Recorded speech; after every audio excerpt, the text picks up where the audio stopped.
ბოლო წუთამდე ვიფიქრე, რომ ჩვენ გადავრჩებოდით, ამბობს ყოფილი თავადი გიორგი ამილახვარი, ხელები დღესაც უცახცახებს 100 წლის შემდეგ.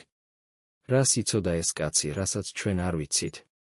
1918 წლის თებერვალში, როდესაც ნოე ჟორდანიას მთავრობამ გამოაცხადა მიწის რეფორმა, ამ კაცმა ერთ ღამეში დაკარგა ყველაფერი: 2000 ჰექტარი მიწა, 3 სასახლე, 4 ქარხანა და ოჯახის 500 წლის ისტორია.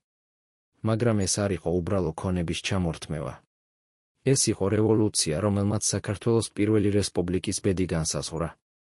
დღეს, პირველად 100 წლის განმავლობაში, 3 ყოფილი თავადის შთამომავალი და 2 ყოფილი გლეხის ოჯახის წარმომადგენელი საუბრობენ იმ სიმართლეზე, რომელიც მთელი საუკუნე იყო დამალული. მათი ამბები შეცვლის ყველაფერს, რასაც ფიქრობდით. რომ იცოდით პირველი რესპუბლიკის ყველაზე რადიკალურ რეფორმაზე. 1918 წლის თებერვლის 21. თბილისის მთავრობის სასახლეში ნოე ჟორდანია ხელს აწერს დოკუმენტს, რომელიც შეცვლის მილიონი ადამიანის ცხოვრებას. მიწის რეფორმის შესახებ კანონი 22 გვერდი, რომელიც აცხადებს, რომ ყველა მიწა, რომელიც აღემატება 50 ჰექტარს ერთ ოჯახზე, უნდა ჩამოერთვას თავადებს და გადაეცეს გლეხებს. მაგრამ რატომ სწორედ 50 ჰექტარი? რატომ არა 100 ან 30? ვინ გადაწყვიტა ეს რიცხვი და რა იყო ამის უკან? ყოფილი მინისტრის მდივანი, რომელიც იმ დღეს იყო ოთახში იხსენებს, ჟორდანია და ჩხენკელი მთელი ღამე კამათობდნენ. ჩხენკელი ამბობდა 100 ჰექტარი, ჟორდანია 30. ბოლოს შეთანხმდნენ 50-ზე. არა იმიტომ, რომ ეს იყო სამართლიანი, არამედ იმიტომ, რომ ეს იყო პოლიტიკურად გამართლებული. რა ნიშნავს პოლიტიკურად გამართლებული? საქართველოს პირველი რესპუბლიკა იყო გარემოცული მტრებით. ჩრდილოეთიდან დენიკინის არმია, სამხრეთიდან თურქეთი, აღმოსავლეთიდან ბოლშევიკები. ჟორდანიას მთავრობას სჭირდებოდა ხალხის მხარდაჭერა. და რა უკეთესი გზა იყო ამისთვის, ვიდრე მიწის დაპირება? საქართველოში იმ დროს იყო დაახლოებით 2.200.000 მოსახლე. მათგან 1.500.000 იყო გლეხები. ეს გლეხები არ ფლობდნენ მიწას. ისინი მუშაობდნენ თავადების მიწებზე და იხდიდნენ მოსავლის ნახევარს ქირად. ზოგიერთ რეგიონში სამსახურს. ეს იყო ფეოდალური სისტემა, რომელიც არსებობდა საუკუნეების განმავლობაში. ჟორდანია გადაწყვიტა ეს სისტემა ერთი ხელის მოსმით გაენადგურებინა. მაგრამ რამდენად რადიკალური იყო ეს რეფორმა სინამდვილეში? დაუბრუნდეთ ციფრებს. საქართველოში იმ დროს იყო დაახლოებით 2.500.000 ჰექტარი სასოფლო-სამეურნეო მიწა. აქედან 1.200.000 ჰექტარი ეკუთვნოდა თავადებს და მსხვილ მიწათმფლობელებს. დანარჩენი 1.300.000 ჰექტარი უკვე იყო გლეხების საკუთრებაში ან სახელმწიფო მიწა. რეფორმის მიხედვით, თავადებს უნდა ჩამოერთვათ დაახლოებით 900.000 ჰექტარი. ეს იყო 50% მთელი სასოფლო-სამეურნეო მიწისა. უზარმაზარი რიცხვი. მაგრამ აქ იწყება საინტერესო. ვინ უნდა მიეღო ეს მიწა? და რა პირობებით? კანონი ამბობდა, მიწა უნდა გადაეცეს მუშა გლეხებს. მაგრამ ვინ იყო მუშა გლეხი? ის, ვინც მუშაობდა თავადის მიწაზე? თუ ის, ვისაც არ ჰქონდა საკუთარი მიწა? თუ ის, ვისაც ჰყავდა ოჯახი და სჭირდებოდა მიწა? კანონი არ იყო ზუსტი. და ეს იყო პირველი პრობლემა. მეორე პრობლემა იყო კომპენსაცია. თავადებს უნდა გადაეხადათ კომპენსაცია მიწისთვის. მაგრამ რამდენი? და ვინ უნდა გადაეხადა? სახელმწიფო? გლეხები? კანონი ამბობდა, რომ გლეხები უნდა გადაეხადათ კომპენსაცია 30 წლის განმავლობაში. მაგრამ რა ფასად? ბაზრის ფასად? თუ სახელმწიფოს მიერ განსაზღვრულ ფასად? და აქ იწყება ის, რაც ამ რეფორმას აქცევს არა რევოლუციად, არამედ პოლიტიკურ თამაშად. 1918 წლის მარტი. პირველი კომისიები იწყებენ მუშაობას რეგიონებში. მათი ამოცანაა, შეაფასონ მიწა და განსაზღვრონ, ვინ უნდა მიიღოს რა. მაგრამ ეს კომისიები არ არიან ნეიტრალური. მათში არიან სოციალ-დემოკრატების წევრები, ადგილობრივი გლეხების წარმომადგენლები და ზოგჯერ, ძალიან იშვიათად თავადების წარმომადგენლები. ბუნებრივია, გადაწყვეტილებები მიიღება გლეხების სასარგებლოდ. ყოფილი კომისიის წევრი, რომელიც მუშაობდა კახეთში, იხსენებს, ჩვენ ვიცოდით, რომ უნდა გადაგვეცა მიწა გლეხებს. ეს იყო პოლიტიკური ბრძანება. მაგრამ როგორ? ზოგიერთ გლეხს ჰქონდა ოჯახი 10 ადამიანისგან, ზოგს 3. ზოგი მუშაობდა მიწაზე 30 წელს, ზოგი 5-ს. როგორ უნდა ყოფილიყო სამართლიანი? ჩვენ ვიღებდით გადაწყვეტილებებს, რომლებიც იყო პოლიტიკურად სწორი, არა ეკონომიკურად. და აქ ჩნდება კითხვა, რომელიც განსაზღვრავს ამ მთელი ისტორიის არსს. იყო თუ არა ეს რეფორმა რევოლუცია სოციალური სამართლიანობისთვის, თუ იყო ეს პოპულისტური ნაბიჯი ხელისუფლების შესანარჩუნებლად. ჟორდანიას მთავრობა იყო სოციალ-დემოკრატიული. ისინი აცხადებდნენ, რომ იბრძოდნენ სოციალური თანასწორობისთვის. მაგრამ რამდენად ჭეშმარიტი იყო ეს? თუ ისინი უბრალოდ იყენებდნენ გლეხებს, რომ შეენარჩუნებინათ ხელისუფლება ბოლშევიკების და მენშევიკების წინააღმდეგ. წარმოიდგინეთ, რომ ერთ დილას ივიძებთ და გეუბნებიან, რომ თქვენი ოჯახის 500 წლის მემკვიდრეობა, თქვენი სახლები, თქვენი მიწები, თქვენი ქარხნები, ყველაფერი ეს აღარ არის თქვენი.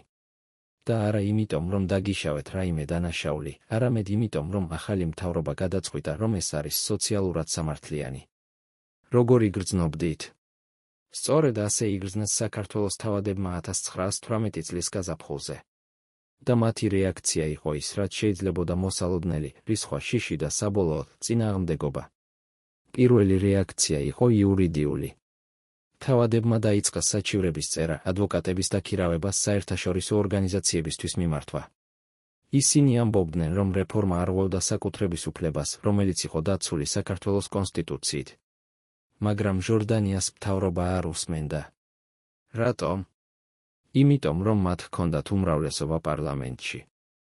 სოციალ-დემოკრატებს ჰქონდათ 92 ადგილი 130-დან. ისინი შეეძლოთ მიეღოთ ნებისმიერი კანონი, რომელიც მათ სურდათ. და თავადებს არ ჰქონდათ არანაირი ძალა ამის შესაჩერებლად. მეორე რეაქცია იყო ეკონომიკური. ზოგიერთმა თავადმა დაიწყო ქონების გაყიდვა, სანამ მთავრობა ჩამოართმევდა. ისინი ყიდდნენ მიწას, სახლებს, ქარხნებს, ყველაფერს, რაც შეეძლოთ. მაგრამ ვის? ვინ იყო მზად ყიდულობდა მიწას, როდესაც იცოდა, რომ ეს მიწა მალე ჩამოერთმეოდა? ზოგიერთი გლეხი ცდილობდა ყიდულობდა იმედით, რომ მერე მიიღებდა უფრო მეც რეფორმის დროს. მაგრამ უმეტესობას არ ჰქონდა ფული. ზოგიერთი უცხოელი ინვესტორი ცდილობდა ყიდულობდა, მაგრამ მთავრობამ აკრძალა უცხოელებისთვის მიწის გაყიდვა. ასე რომ თავადები იყვნენ ჩიხში. მათ არ შეეძლოთ გაეყიდათ, არ შეეძლოთ შეენარჩუნებინათ და არ შეეძლოთ წინააღმდეგობა გაეწიათ. მესამე რეაქცია იყო პოლიტიკური. ზოგიერთმა თავადმა დაიწყო ოპოზიციური პარტიების მხარდაჭერა. ისინი აფინანსებდნენ ეროვნულ დემოკრატებს, რომლებიც ეწინააღმდეგებოდნენ ჟორდანიას მთავრობას. ისინი აფინანსებდნენ გაზეთებს, რომლებიც აკრიტიკებდნენ რეფორმას. ისინი აფინანსებდნენ ადვოკატებს, რომლებიც ცდილობდნენ შეეჩერებინათ რეფორმა სასამართლოში. მაგრამ ეს ყველაფერი იყო უშედეგო. ჟორდანიას მთავრობას ჰქონდა კონტროლი მედიაზე, სასამართლოებზე და პოლიციაზე. თავადებს არ ჰქონდათ არანაირი შანსი. მაგრამ იყო ერთი რამ, რაც თავადებს შეეძლოთ, ისინი შეეძლოთ გაექცნენ. და ზოგიერთმა სწორედ ეს გააკეთა. 1918 წლის ზაფხულში დაახლოებით 200 თავადის ოჯახი დატოვა საქართველო. ისინი წავიდნენ ევროპაში, რუსეთში, თურქეთში, სადაც კი შეეძლოთ. ისინი წაიღეს, რაც შეეძლოთ, ფული, ოქრო, ძვირფასი ნივთები. მაგრამ მიწა დარჩა. და ეს მიწა გადაეცა გლეხებს. ყოფილი თავადი, რომლის ოჯახი გაიქცა ფრანგეთში იხსენებს, ჩემი ბაბუა მითხრა, რომ ბოლო ღამეს, სანამ გავიდოდნენ საქართველოდან, წავიდა მის მიწაზე და აიღო ერთი მუჭა მიწა. მან ეს მიწა ჩაიდო ჯიბეში და წაიღო ფრანგეთში. ის ინახავდა ამ მიწას მთელი ცხოვრება.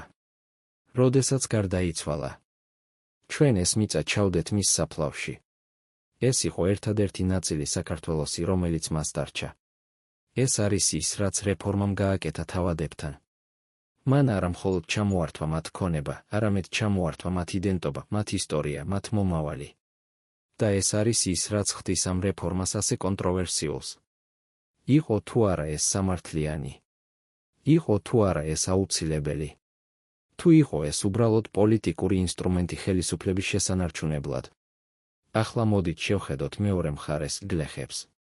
რას ელოდნენ ისინი ამ რეფორმისგან? და რა მიიღეს სინამდვილეში? 1918 წლის გაზაფხულზე, როდესაც გამოცხადდა რეფორმა, გლეხები იყვნენ ეიფორიაში. საბოლოოდ მათ ეპირებოდათ მიწა, ის, რაზეც ისინი ოცნებობდნენ თაობების განმავლობაში. მაგრამ რა იყო ეს მიწა? რამდენი? სად? და რა პირობებით? კანონი ამბობდა, რომ თითოეულ გლეხის ოჯახს უნდა მიეღოს საკმარისი მიწა ნორმალური ცხოვრებისთვის. მაგრამ რა იყო ნორმალური ცხოვრება? კანონი განსაზღვრავდა, რომ ეს იყო დაახლოებით 5-დან 15 ჰექტარამდე და მოკიდებული რეგიონზე და მიწის ხარისხზე. მაგრამ ვინ გადაწყვეტდა, ვინ მიიღებდა 5-ს და ვინ 15-ს? ადგილობრივი კომისიები. და აქ იწყებოდა პრობლემები. ყოფილი გლეხი, რომელიც მიიღო მიწა კახეთში, იხსენებს, როდესაც მოვიდა კომისია ჩვენს სოფელში, ყველა გლეხი იყო იქ. ჩვენ ველოდით, რომ გვეტყოდნენ, ვინ მიიღებდა რა მიწას. მაგრამ კომისიის თავმჯდომარე იყო ადგილობრივი სოციალ-დემოკრატების წევრი. მან პირველად მისცა მიწა თავის ნათესავებს და მეგობრებს. მერე მათ, ვინც იყო პარტიის წევრები. და ბოლოს დანარჩენებს. ზოგიერთმა მიიღო 15 ჰექტარი კარგი მიწა. ზოგიერთმა 5 ჰექტარი ცუდი მიწა. ეს არ იყო სამართლიანი, მაგრამ ვინ შეეძლო ეჩივლა, ეს იყო პირველი პრობლემა, კორუფცია და ნეპოტიზმი. რეფორმა, რომელიც უნდა ყოფილიყო სოციალური სამართლიანობის ინსტრუმენტი, გახდა პოლიტიკური პატრონაჟის ინსტრუმენტი. ვინც იყო ახლოს სოციალ-დემოკრატებთან? მიიღო უკეთესი მიწა. ვინც არ იყო, მიიღო ცუდი მიწა ან საერთოდ არაფერი. და ეს შექმნა ახალ უთანასწორობას, არა თავადებსა და გლეხებს შორის, არამედ გლეხებს შორის. მეორე პრობლემა იყო კომპენსაცია. გლეხებს უნდა გადაეხადათ მიწისთვის 30 წლის განმავლობაში. მაგრამ რამდენი? კანონი ამბობდა, რომ ფასი უნდა ყოფილიყო სამართლიანი. მაგრამ რა იყო სამართლიანი ფასი? ბაზრის ფასი იმ დროს იყო დაახლოებით 200 რუბლი ჰექტარზე. მაგრამ სახელმწიფომ განსაზღვრა ფასი 80 რუბლი ჰექტარზე. ეს იყო სამჯერ ნაკლები. რატომ? იმიტომ, რომ გლეხებს არ შეეძლოთ გადაეხადათ მეტი. მაგრამ ეს ნიშნავდა, რომ თავადები კარგავდნენ 2/3-ს თავიანთი ქონების ღირებულებისა. მესამე პრობლემა იყო ინფრასტრუქტურა. გლეხებს მიეცათ მიწა, მაგრამ არა ინსტრუმენტები, არა თესლი, არა სასუქი, არა ცოდნა. როგორ მოეხმარათ ეს მიწა ეფექტურად? თავადების მიწები იყო დიდი და მართული პროფესიონალური მენეჯერების მიერ. გლეხების მიწები იყო პატარა და მართული გლეხების მიერ, რომლებსაც არ ჰქონდათ გამოცდილება დამოუკიდებელი მეურნეობის წარმოებაში. შედეგი იყო პროგნოზირებადი, პროდუქტიულობა დაეცა. 1919 წელი. პირველი მოსავალი რეფორმის შემდეგ. საქართველოს სასოფლო-სამეურნეო წარმოება დაეცა 30%-ით წინა წელთან შედარებით. რატომ? იმიტომ, რომ გლეხებმა არ იცოდნენ, როგორ მოეხმარათ მიწა. იმიტომ, რომ მათ არ ჰქონდათ ინსტრუმენტები. იმიტომ, რომ მათ არ ჰქონდათ თესლი. იმიტომ, რომ მათ არ ჰქონდათ სასუქი.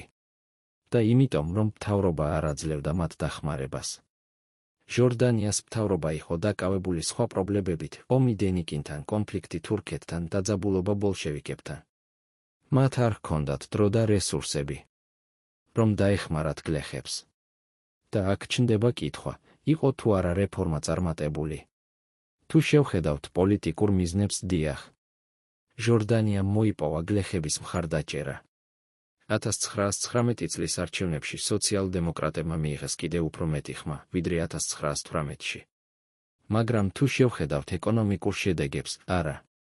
სასოფლო-სამეურნეო წარმოება დაეცა, ექსპორტი შემცირდა, ქვეყანა გახდა უფრო ღარიბი. და ეს იყო ერთ-ერთი მიზეზი, რის გამოც პირველი რესპუბლიკა ვერ გაუძლო ბოლშევიკების შეჭრას 1921 წელს. ახლა მოდით შევხედოთ, როგორ ხორციელდებოდა რეფორმა პრაქტიკაში. 1918 წლის მარტიდან 1921 წლის თებერვლამდე 3 წელი, რომლის განმავლობაც უნდა გადანაწილებულიყო 900.000 ჰექტარი მიწა. ეს იყო უზარმაზარი ამოცანა. როგორ ხდებოდა ეს? ვინ აკონტროლებდა?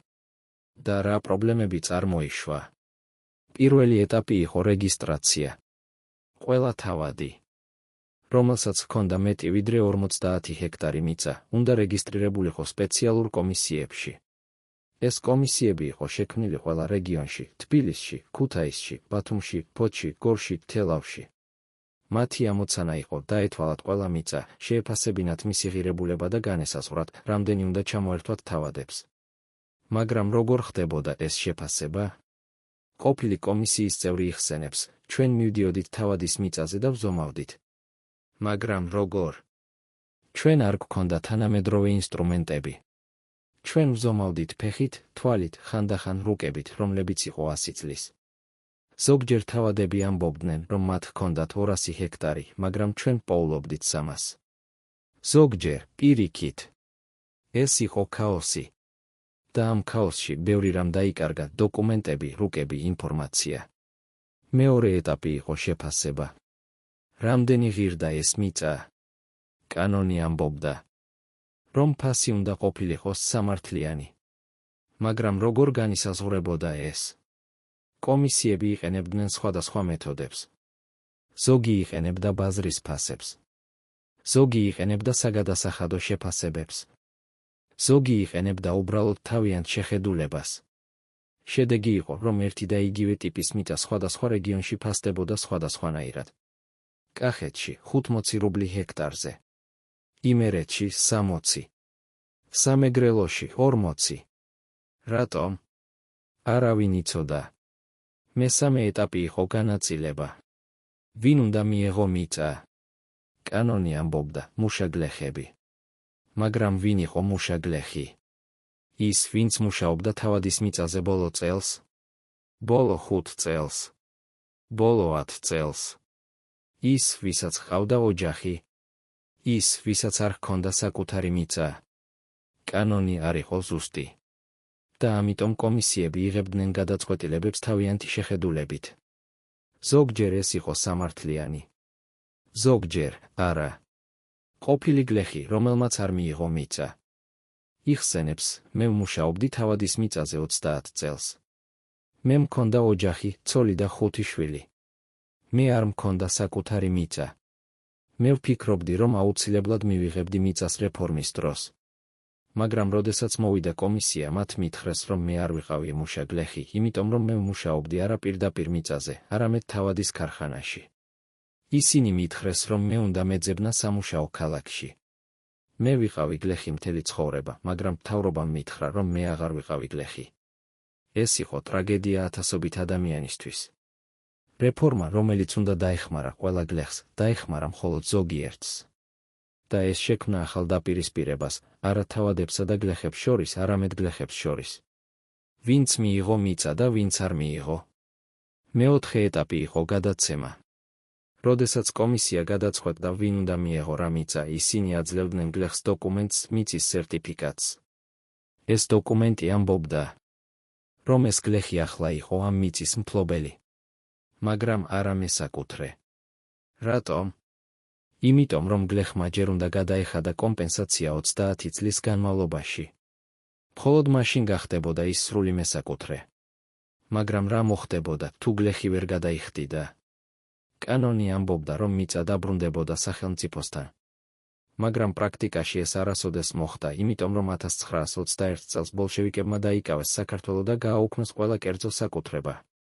რამდენი გლეხი მიიღო მიწა? ოფიციალური სტატისტიკა ამბობს, რომ დაახლოებით 130,000 გლეხის ოჯახი. ეს იყო დაახლოებით 90% ყველა გლეხის ოჯახისა. მაგრამ ეს რიცხვი არის საეჭვო. რატომ?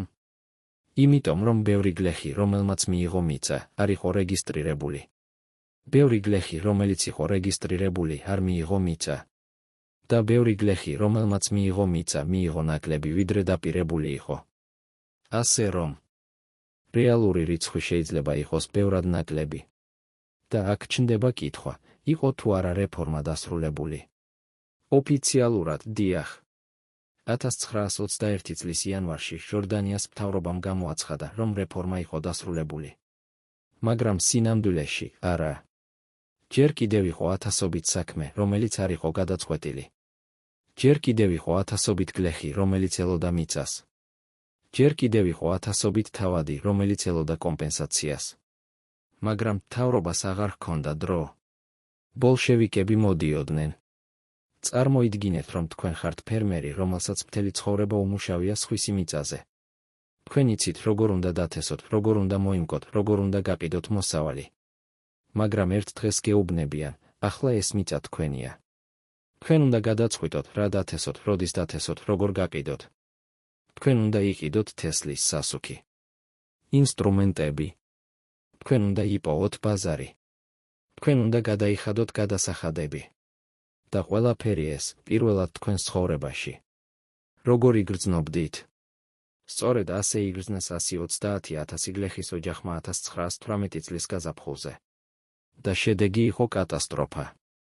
პირველი პრობლემა იყო პროდუქტიულობა. თავადების მიწები იყო დიდი, საშუალოდ 200 ჰექტარი. ეს ნიშნავდა, რომ შეეძლოთ გამოეყენებინათ თანამედროვე მეთოდები, ტრაქტორები, სისტემური მორცვა, სპეციალიზებული კულტურები.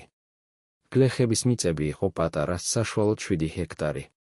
ეს ნიშნავდა, რომ ისინი უნდა მუშაობდნენ ხელით, ძველი მეთოდებით, ტრადიციული კულტურებით. შედეგი 1919 წელს ხორბლის მოსავალი ჰექტარზე იყო 12 ცენტნერი. 1918 წელს რეფორმამდე ეს იყო 18 ცენტნერი. დაკარგვა 33%. მაგრამ რატომ? რატომ პატარა მიწები იყო ნაკლებად პროდუქტიული? ყოფილი აგრონომი, რომელიც მუშაობდა სოფლის მეურნეობის სამინისტროში, ხსნის, პრობლემა არ იყო მიწის ზომა. პრობლემა იყო ცოდნა და რესურსები. გლეხებს არ ჰქონდათ ცოდნა, როგორ დაეგეგმათ წარმოება. ისინი თესავდნენ იმას, რასაც ყოველთვის თესავდნენ, ხორბალს, სიმინდს, ლობიოს. მაგრამ ბაზარი იცვლებოდა. ევროპა სურდა ღვინო, ხილი, თამბაქო. გლეხებს არ ჰქონდათ ინფორმაცია ამის შესახებ. მათ არ ჰქონდათ კაპიტალი, რომ შეეცვალათ კულტურები. მათ არ ჰქონდათ დრო, რომ ესწავლათ. და მთავრობა არ აძლევდა მათ დახმარებას. მეორე პრობლემა იყო ინვესტიციები. თავადები ინვესტირებდნენ თავიანთ მიწებში, ისინი ყიდულობდნენ ახალ ინსტრუმენტებს, აშენებდნენ სასაწყობებს, ქმნიდნენ ირიგაციის სისტემებს. გლეხებს არ ჰქონდათ ფული ამისთვის. ისინი ცხოვრობდნენ დღიდან დღემდე. ყველაფერი, რასაც მოიმკიდნენ, იხარჯებოდა საკვებზე, ტანსაცმელზე, გადასახადებზე. არაფერი რჩებოდა ინვესტიციებისთვის. და ამიტომ მათი მიწები რჩებოდა ისეთივე, როგორიც იყო, ძველი, არაეფექტური. ღარიბი. მესამე პრობლემა იყო ბაზარი. თავადებს ჰქონდათ კავშირები, ისინი იცნობდნენ ვაჭრებს თბილისში, ბათუმში, ევროპაში. ისინი იცოდნენ, სად გაეყიდათ მოსავალი საუკეთესო ფასად. გლეხებს არ ჰქონდათ ეს კავშირები. ისინი ყიდნენ თავიანთ მოსავალს ადგილობრივ ბაზრებზე, ადგილობრივ ვაჭრებს, რომლებიც იყენებდნენ მათ უცოდინარობას და ყიდულობდნენ იაფად. შედეგი გლეხები იღებდნენ ნახევარ იმ ფასისა, რასაც თავადები იღებდნენ იმავე პროდუქტისთვის. მეოთხე პრობლემა იყო კრედიტი. თავადებს შეეძლოთ აეღოთ სესხები ბანკებიდან, ისინი ჰქონდათ უზრუნველყოფა, ისინი ჰქონდათ რეპუტაცია, ისინი ჰქონდათ კავშირები. გლეხებს არ შეეძლოთ. ბანკები არ აძლევდნენ სესხებს გლეხებს, იმიტომ რომ ისინი არ ჰქონდათ უზრუნველყოფა. მათი მიწა ჯერ არ იყო მათი საკუთრება, ისინი ჯერ უნდა გადაეხადათ კომპენსაცია 30 წლის განმავლობაში. ასე რომ გლეხები იყვნენ ჩიხში, მათ სჭირდებოდათ ფული, რომ გაეუმჯობესებინათ წარმოება. მაგრამ მათ არ შეეძლოთ მიეღოთ ფული. ყოფილი ბანკის დირექტორი იხსენებს, ჩვენთან მოდიოდნენ გლეხები და ითხოვდნენ სესხებს. ისინი ამბობდნენ, მე მჭირდება 200 რუბლი, რომ ვიყიდო ტრაქტორი. მე მჭირდება 100 რუბლი, რომ ავაშენო სასაწყობე. მაგრამ ჩვენ ვეკითხებოდით, რა უზრუნველყოფა გაქვს. და ისინი ამბობდნენ, ჩემი მიწა. მაგრამ ეს მიწა არ იყო მათი. ეს იყო სახელმწიფოს მიწა, რომელსაც ისინი იყენებდნენ.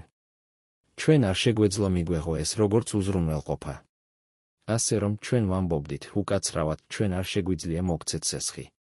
შედეგი ამ ყველაფრისა იყო ეკონომიკური კატასტროფა. 1919 წელს საქართველოს სასოფლო სამეურნეო წარმოება იყო 92 მილიონი რუბლი. 1921 წელს ეს იყო 70 მილიონი რუბლი. დაკარგვა 24%. ექსპორტი დაეცა კიდევ უფრო მეტად 38 მილიონი რუბლიდან 18 მილიონამდე. დაკარგვა 26%. საქართველო, რომელიც იყო ერთ-ერთი ყველაზე მდიდარი რეგიონი კავკასიაში, გახდა ერთ-ერთი ყველაზე ღარიბი. მაგრამ ვინ იყო პასუხისმგებელი ამაზე? ჟორდანიას მთავრობა ამბობდა, ეს იყო ომის შედეგი.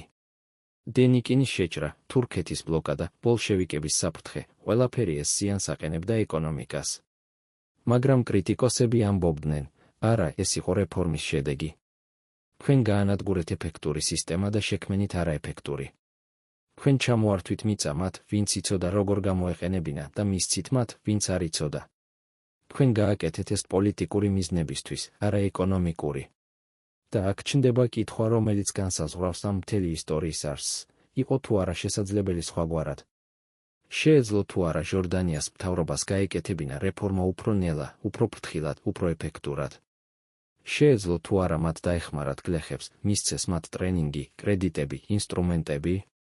თუ ეს იყო შეუძლებელი იმ პირობებში, ომი, ბლოკადა, საფრთხე. და თუ ეს იყო შეუძლებელი, იყო თუ არა რეფორმა საერთოდ აზრიანი. ახლა მოდით შევხედოთ პოლიტიკურ შედეგებს. რეფორმამ შეცვალა არა მხოლოდ ეკონომიკა, არამედ პოლიტიკა. მან შექმნა ახალი ალიანსები, ახალი მტრები, ახალი კონფლიქტები. და ბოლოს მან განსაზღვრა პირველი რესპუბლიკის ბედი. პირველი შედეგი იყო თავადების ოპოზიცია. რეფორმამდე თავადები არ იყვნენ პოლიტიკურად აქტიურები. ისინი ცხოვრობდნენ თავიანთ სასახლეებში, მართავდნენ თავიანთ მიწებს, არ ერეოდნენ პოლიტიკაში. მაგრამ რეფორმის შემდეგ ყველაფერი შეიცვალა. თავადები გახდნენ ჟორდანიას მთავრობის ყველაზე მძაფრი კრიტიკოსები. ისინი დააფუძნეს ოპოზიციურ პარტიებს, გაზეთებს, ორგანიზაციებს. ისინი დაიწყეს კამპანია მთავრობის წინააღმდეგ, არა მხოლოდ საქართველოში, არამედ ევროპაში, რუსეთში, საერთაშორისო ორგანიზაციებში. ყოფილი თავადი, რომელიც გახდა ოპოზიციის ლიდერი, იხსენებს, ჩვენ ვიცოდით, რომ ჩვენ ვერ შევაჩერებდით რეფორმას საქართველოში. ჟორდანიას ჰქონდა უმრავლესობა პარლამენტში, ჰქონდა კონტროლი პოლიციაზე, ჰქონდა მხარდაჭერა გლეხებისგან. მაგრამ ჩვენ შეგვეძლო დაგვეკომპრომეტირებინა ის საერთაშორისო არენაზე. ჩვენ დავიწყეთ წერა ევროპის გაზეთებში, ჟორდანია არის დიქტატორი, ის არღვევს საკუთრების უფლებას, ის ქმნის ეკონომიკურ კატასტროფას. ჩვენ მივმართეთ ლიგა ნაციებს, ბრიტანეთის მთავრობას, საფრანგეთის მთავრობას. ჩვენ ვთხოვდით მათ, არ აღიარონ ჟორდანიას მთავრობა, არ მისცენ მას ფინანსური დახმარება. და ეს მუშაობდა. 1919 წელს ბრიტანეთის საგარეო საქმეთა სამინისტრომ გამოაქვეყნა ანგარიში საქართველოს შესახებ. ამ ანგარიშში ეწერა, ჟორდანიას მთავრობის მიწის რეფორმა არის რადიკალური და პრობლემატური. ის არღვევს საკუთრების უფლებას და ქმნის ეკონომიკურ არასტაბილურობას. ჩვენ გვირჩევნია არ მივცეთ ფინანსური დახმარება ამ მთავრობას. სანამ ის არ შეცვლის თავის პოლიტიკას. ეს იყო კატასტროფა ჟორდანიასთვის. მას სჭირდებოდა ბრიტანეთის მხარდაჭერა ფინანსურად, პოლიტიკურად, სამხედროდ. მაგრამ ახლა ეს მხარდაჭერა იყო საფრთხეში. მეორე შედეგი იყო გლეხების გაყოფა. რეფორმამ არ გაერთიანა გლეხები, არამედ გაყო ისინი. ვინც მიიღო მიწა და ვინც არ მიიღო. ვინც მიიღო კარგი მიწა და ვინც მიიღო ცუდი მიწა. ვინც იყო ახლო სოციალ-დემოკრატებთან და ვინც არ იყო. ეს გაყოფა შექმნა ახალ კონფლიქტებს სოფლებში. ყოფილი გლეხი იხსენებს, ჩვენ სოფელში რეფორმის შემდეგ ადამიანები აღარ საუბრობდნენ ერთმანეთთან. ვინც მიიღო მიწა, ფიქრობდა, რომ ის იყო უკეთესი, უფრო ღირსეული. ვინც არ მიიღო, ფიქრობდა, რომ ის იყო მოტყუებული, უსამართლოდ მოპყრობილი. ეს შექმნა სიძულვილს, შურს, კონფლიქტებს. ზოგჯერ ეს კონფლიქტები გადაიზრდებოდა ძალადობაში. მესამე შედეგი იყო ბოლშევიკების გაძლიერება. ჟორდანია ფიქრობდა, რომ რეფორმა შეასუსტებდა ბოლშევიკებს, თუ გლეხებს ექნებოდათ მიწა. ისინი არ მხარდაჭერდნენ კომუნისტებს. მაგრამ მოხდა პირიქით. რეფორმამ შექმნა იმდენი პრობლემა, ეკონომიკური კრიზისი, კორუფცია, უთანასწორობა, რომ ბევრი გლეხი დაიწყო ფიქრი, რომ შეიძლება ბოლშევიკები იყვნენ უკეთესი. ყოფილი ბოლშევიკი, რომელიც მუშაობდა საქართველოში იმ დროს, იხსენებს, ჩვენ ვიყენებდით რეფორმის პრობლემებს ჩვენი პროპაგანდისთვის. ჩვენ ვამბობდით გლეხებს, ხედავთ, სოციალ-დემოკრატებმა დაგპირეს მიწა, მაგრამ რა მიიღეთ? ქაოსი, სიღარიბე, უსამართლობა. ჩვენ ბოლშევიკები გავაკეთებთ ამას სწორად. ჩვენ მოვართმევთ მიწას არა მხოლოდ თავადებს, არამედ ყველას, ვინც ფლობს მეტს, ვიდრე სჭირდება. ჩვენ შევქმნით ნამდვილ თანასწორობას. და ბევრი გლეხი გვჯეროდა. მეოთხე შედეგი იყო საერთაშორისო იზოლაცია.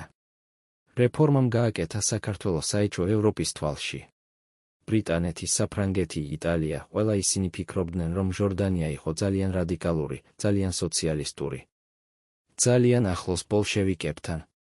ისინი არ სურდათ მხარი დაეჭირათ მას. და ეს იყო კატასტროფა, იმიტომ რომ საქართველოს სჭირდებოდა საერთაშორისო მხარდაჭერა, ფინანსურად რომ აღედგინა ეკონომიკა, სამხედროდ რომ დაცულიყო ბოლშევიკებისგან. ყოფილი დიპლომატი, რომელიც მუშაობდა საქართველოს საელჩოში პარიზში, იხსენებს, მე ვცდილობდი დამერწმუნებინა საფრანგეთის მთავრობა, რომ საქართველო იყო დემოკრატიული, დასავლური, ევროპული. მაგრამ ისინი მეკითხებოდნენ, მაშ რატომ არ თმევთ ქონებას ადამიანებს? რატომ არ ღვევთ საკუთრების უფლებას? რატომ აკეთებთ იმას, რასაც აკეთებენ ბოლშევიკები? მე ვცდილობდი ახსნა, რომ ეს იყო სხვადასხვა, ჩვენ ვაძლევდით კომპენსაციას, ჩვენ ვაკეთებდით ამას დემოკრატიულად, ჩვენ ვაკეთებდით ამას სოციალური სამართლიანობისთვის. მაგრამ ისინი არ მისმენდნენ. მათთვის ჩვენ ვიყავით იგივე, რაც ბოლშევიკები. და აქ ჩნდება კითხვა, იყო თუ არა რეფორმა პოლიტიკური შეცდომა? დაეხმარა თუ არა ის ჟორდანიას მთავრობას? თუ დააზიანა? მოკლევადიან პერსპექტივაში, დიახ, დაეხმარა. რეფორმამ მოიპოვა გლეხების მხარდაჭერა, გაამარჯვა არჩევნებში, შეასუსტა ოპოზიცია. მაგრამ გრძელვადიან პერსპექტივაში, არა დააზიანა. რეფორმამ შექმნა ეკონომიკური კრიზისი, საერთაშორისო იზოლაცია, შიდა კონფლიქტები. და ბოლოს ეს ყველაფერი ხელი შეუწყო ბოლშევიკების შეჭრას 1921 წელს. ახლა მოდით ვისაუბროთ იმაზე, რაც დამალული იყო. რა დოკუმენტები განადგურდა? რა სიმართლე დაიფარა? რა იცოდნენ ისინი, რასაც ჩვენ არ ვიცით? 1921 წლის თებერვალში, როდესაც ბოლშევიკები შევიდნენ თბილისში, პირველი რამ, რაც მათ გააკეთეს, იყო სახელმწიფო არქივების დაკავება. რატომ? იმიტომ, რომ ამ არქივებში იყო ყველა დოკუმენტი რეფორმის შესახებ, ვინ მიიღო რა მიწა, რამდენი გადაიხადა, ვინ იყო კომისიებში, როგორ მიიღეს გადაწყვეტილებები. ეს იყო ინფორმაცია, რომელიც შეეძლო გამოეყენებინა ან ბოლშევიკებს, ან მათ მტრებს. მაგრამ რა მოხდა ამ დოკუმენტებთან? ოფიციალური ვერსია ამბობს, რომ ისინი შენახული იქნა საქართველოს ცენტრალურ სახელმწიფო არქივში. მაგრამ სინამდვილეში ბევრი დოკუმენტი დაიკარგა. ზოგი განადგურდა ომის დროს. ზოგი გაიტაცა ჟორდანიას მთავრობის წევრებმა, როდესაც ისინი გაიქცნენ საქართველოდან. ზოგი დამალა ადგილობრივმა ოფიციალურებმა, რომლებიც არ სურდათ, რომ ბოლშევიკებს ეცოდინათ, რა გააკეთეს ისინი რეფორმის დროს. ყოფილი არქივისტი, რომელიც მუშაობდა ცენტრალურ არქივში 1930-იან წლებში, იხსენებს, როდესაც მე დავიწყე მუშაობა არქივში, მე ვნახე, რომ ბევრი საქმე იყო არასრული. იყო საქმეები, სადაც იყო მხოლოდ პირველი გვერდი და ბოლო გვერდი, მაგრამ შუა იყო ამოგლეჯილი. იყო საქმეები, სადაც იყო ჩანაწერები, მაგრამ ხელმოწერები იყო წაშლილი. იყო საქმეები, რომლებიც უბრალოდ აღარ არსებობდა, მიუხედავად იმისა, რომ ისინი იყო ჩამოთვლილი ინვენტარში. ვინ გააკეთა ეს? როდის? რატომ? არავინ იცოდა. ან არავინ სურდა ეთქვა. რა იყო ამ დამალულ დოკუმენტებში? პირველი, ფინანსური ინფორმაცია. რამდენი ფული მიიღო სახელმწიფომ რეფორმიდან? კანონი ამბობდა, რომ გლეხები უნდა გადაეხადათ კომპენსაცია თავადებს. ეს კომპენსაცია უნდა შეგროვებულიყო სახელმწიფოს მიერ და გადაცემულიყო თავადებს. მაგრამ რამდენი შეგროვდა? რამდენი გადაეცა? რამდენი დარჩა სახელმწიფოში? ოფიციალური ციფრები ამბობს, რომ შეგროვდა დაახლოებით 10 მილიონი რუბლი. მაგრამ ზოგიერთი ყოფილი ოფიციალური ამბობს, რომ რეალური რიცხვი იყო ბევრად ნაკლები, შეიძლება 5 მილიონი. სად წავიდა დანარჩენი? არავინ იცის. მეორე, პოლიტიკური ინფორმაცია.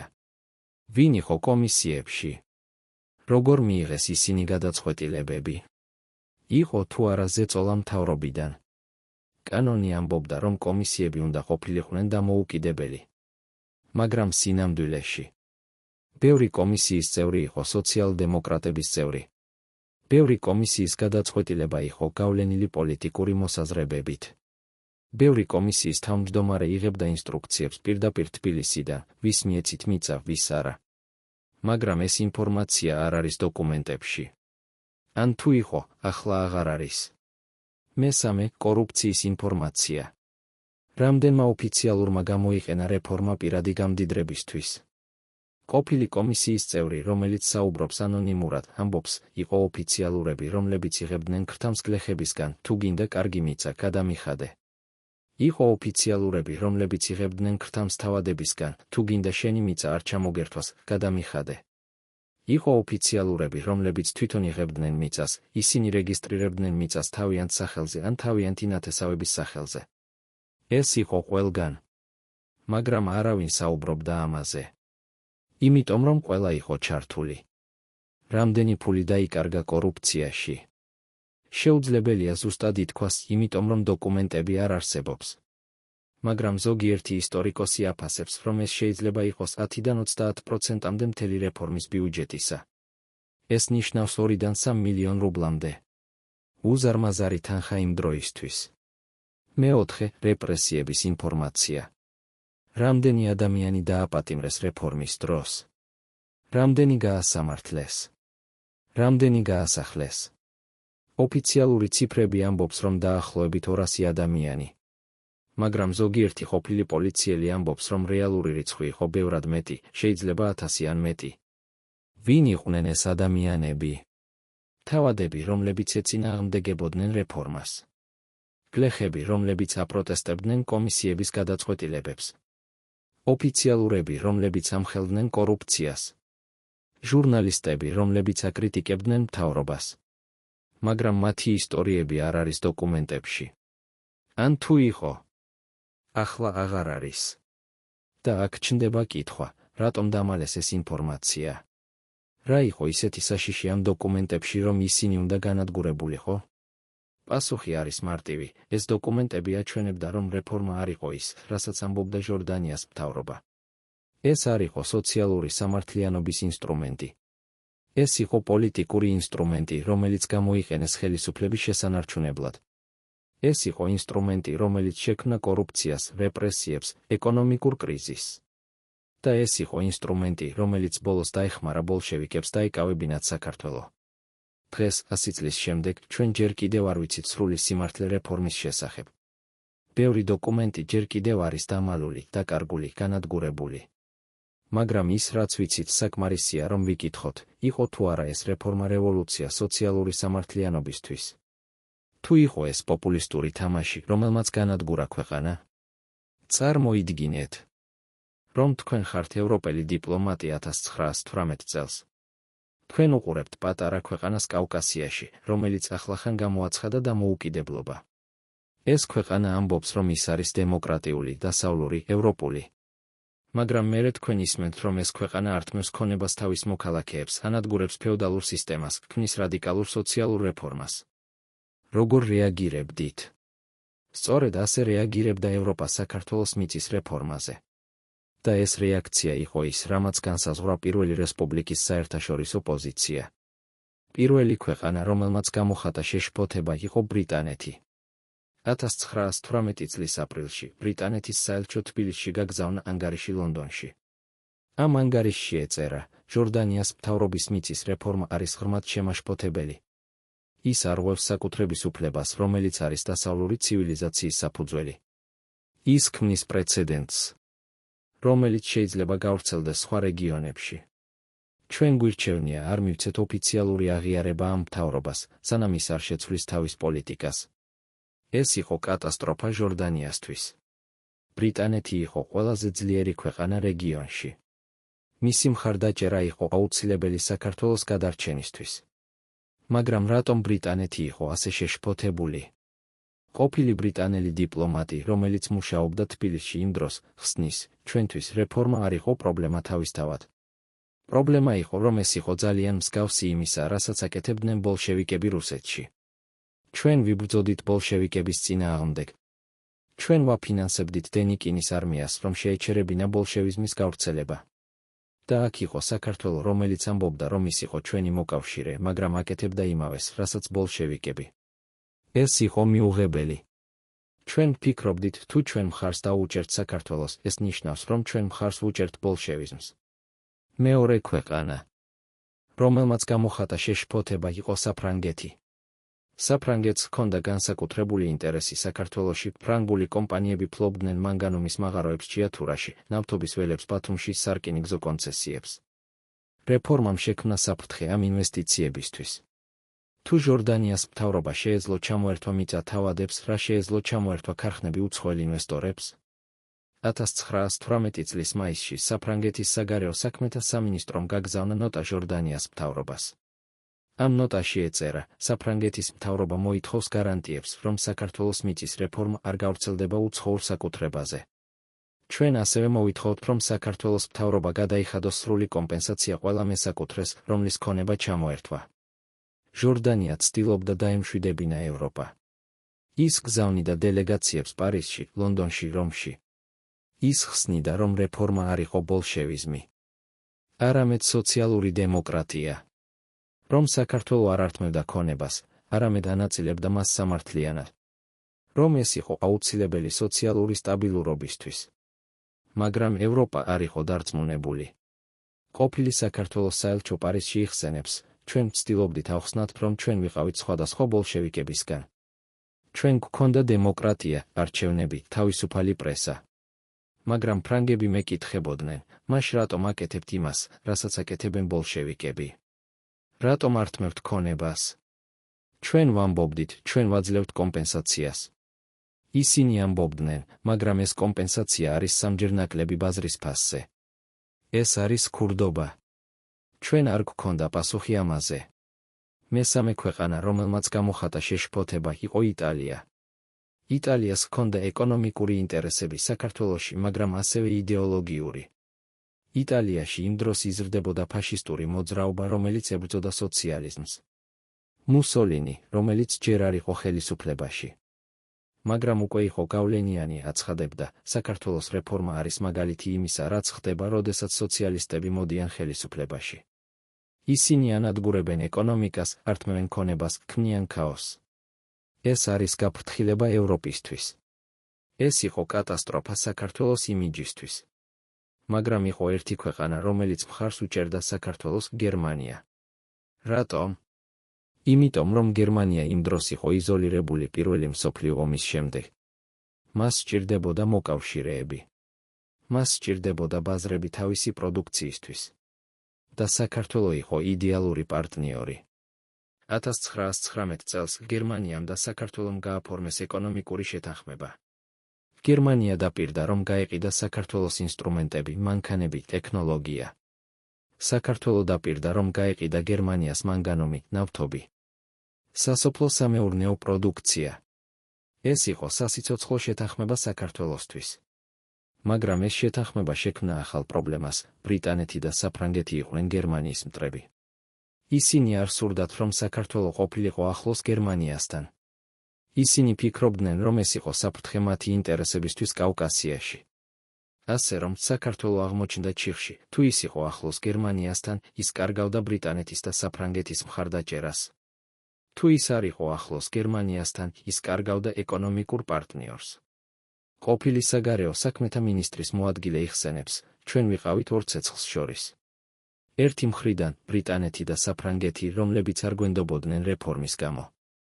მეორე მხრიდან გერმანია, რომელიც გვენდობოდა, მაგრამ რომელიც იყო იზოლირებული. ჩვენ ვცდილობდით ბალანსი შეგვენარჩუნებინა, ვამბობდით ბრიტანეთს, რომ ჩვენ ვიყავით მათი მოკავშირეები, ვამბობდით გერმანიას, რომ ჩვენ ვიყავით მათი პარტნიორები. მაგრამ ეს იყო შეუძლებელი. ბოლოს ჩვენ დავკარგეთ ორივე. მეოთხე ქვეყანა, რომელმაც გამოხატა შეშფოთება, იყო თურქეთი. თურქეთს ჰქონდა ტერიტორიული პრეტენზიები საქართველოზე, ბათუმი, არტვინი, ახალციხე. რეფორმამ შექმნა შესაძლებლობა თურქეთისთვის. თურქული პროპაგანდა ამბობდა, ხედავთ, რას აკეთებს ქრისტიანული მთავრობა საქართველოში. ისინი ართმევენ ქონებას მუსლიმებს აჭარაში. ისინი ქმნიან უსამართლობას. ჩვენ, თურქეთი, უნდა დავიცვათ ჩვენი მუსლიმი ძმები. ეს იყო ტყუილი, რეფორმა არ იყო მიმართული მუსლიმების წინააღმდეგ. მაგრამ ეს იყო ეფექტური პროპაგანდა. 1919 წელს თურქეთმა შეიჭრა აჭარაში და დაიკავა ბათუმი.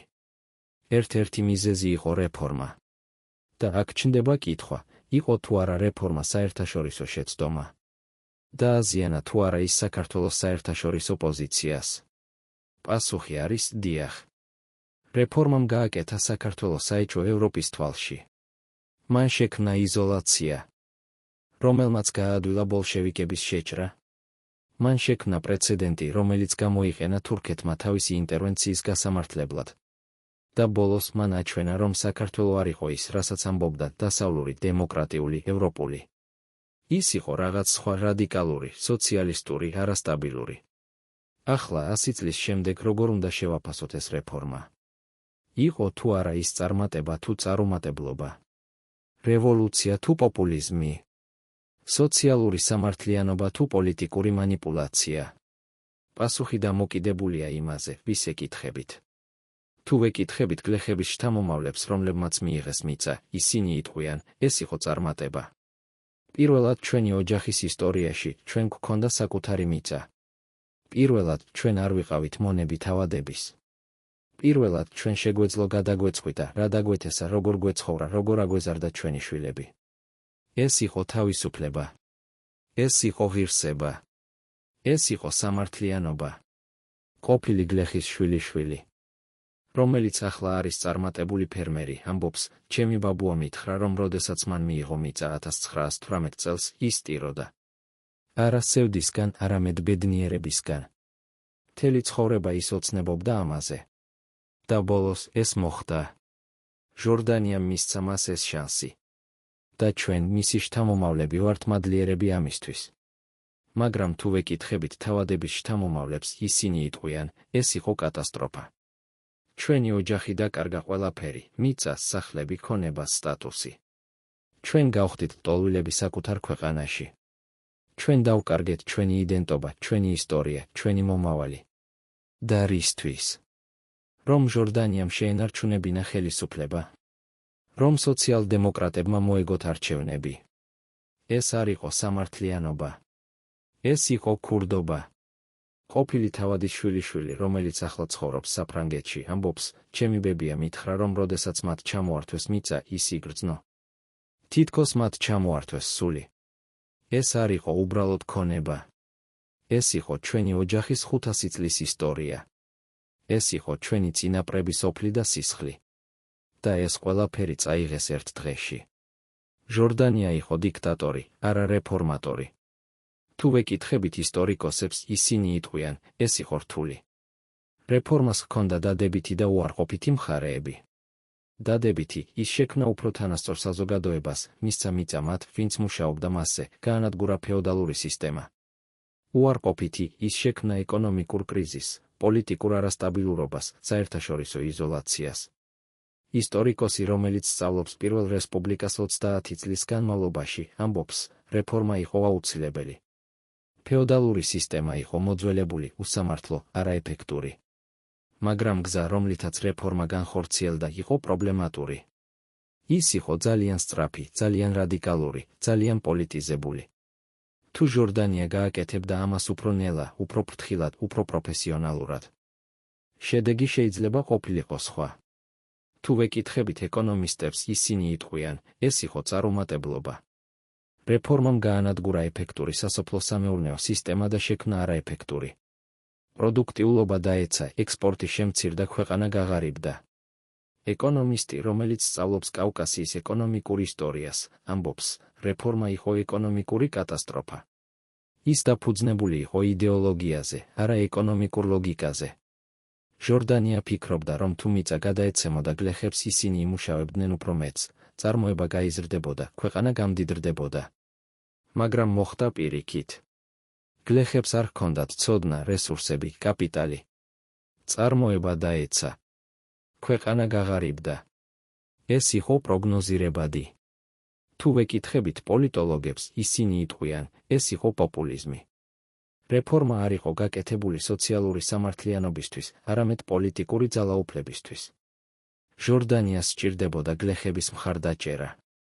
რომ შეენარჩუნებინა ხელისუფლება. რეფორმა იყო ინსტრუმენტი ამისთვის. პოლიტოლოგი, რომელიც სწავლობს პოპულიზმს, ამბობს, რეფორმა ჰქონდა ყველა ნიშანი პოპულისტური პოლიტიკისა, დიდი დაპირებები, სწრაფი განხორციელება, არასაკმარისი დაგეგმვა, პოლიტიკური მოტივაცია.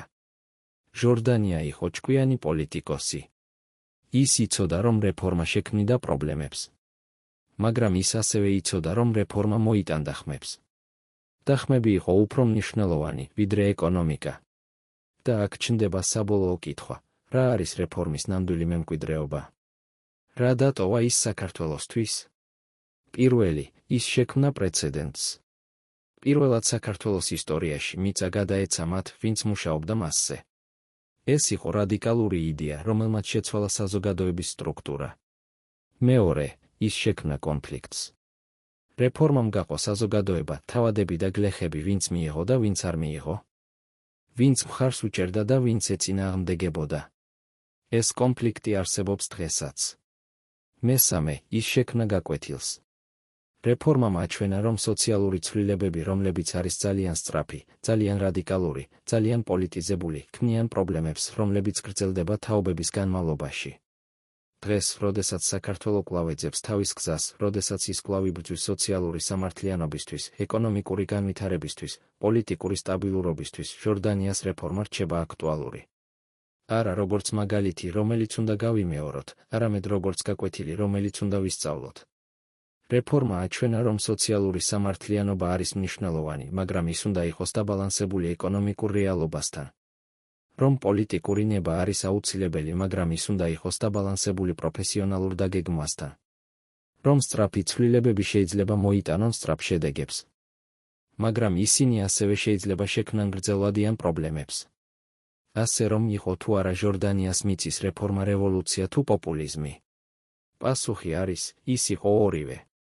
ის იყო რევოლუცია, იმიტომ რომ ის შეცვალა საზოგადოების სტრუქტურა, გაანადგურა ფეოდალურ სისტემას, მისცა ძალა მათ, ვინც არასოდეს ჰქონდა. მაგრამ ის ასევე იყო პოპულიზმი, იმიტომ რომ ის გამოიყენეს პოლიტიკური მიზნებისთვის, განხორციელდა არასაკმარისი დაგეგმით, შექმნა პრობლემები, რომლებიც გრძელდება დღემდე. და ეს ორმაგი ბუნება არის ის, რაც ხდის ამ რეფორმას ასე ფასცინაციურს, ასე კონტროვერსიულს, ასე აქტუალურს 100 წლის შემდეგაც.